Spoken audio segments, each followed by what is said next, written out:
क्रिकेटमध्ये एक मोठी दुर्घटना घडली आहे। नेमका खेळाडू मैदानातून हॉस्पिटलमध्ये दाखल झालाय। नेमकं काय घडलं आणि कोणत्या खेळाडूला ही गंभीर दुखापत झाली पाहूया।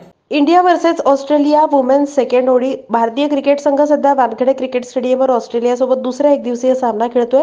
या मॅचमध्ये भारतीय स्टार क्रिकेटर स्नेह राणाला जबर दुखापत झाली। त्यानंतर तिला मैदानातून थेट हॉस्पिटलमध्येच नेण्यात आलं आणि हरलीन देओला मैदानात पाठवण्यात आलं।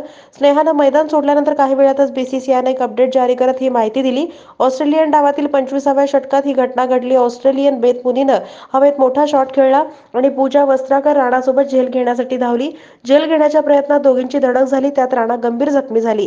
फिजिओ मैदानात आले आणि तिला घेऊन बाहेर गेले। मात्र 33व्या षटकात राणा पुन्हा गोलंदाजीसाठी मैदानात आली।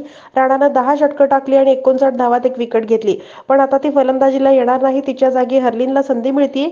या सामन्यात ऑस्ट्रेलियन संघानं प्रथम फलंदाजी करताना 8 गडी गमावून 258 धावा केल्यात। त्यासाठी फोबी लिचफील्डनं 63 धावांची खेळी केली। तिच्याशिवाय एलिसा पेरीनं 47 चेंडूत 50 धावा केल्या। संघाला 250च्या पुढे नेण्यात खालच्या फळीनं महत्त्वाची भूमिका बजावली। अॅनाबेल सदरलँडनं 23, जॉर्जिया वेहरहॅमनं 22 आणि एलाना किंगनं नाबाद 28 धावा केल्या।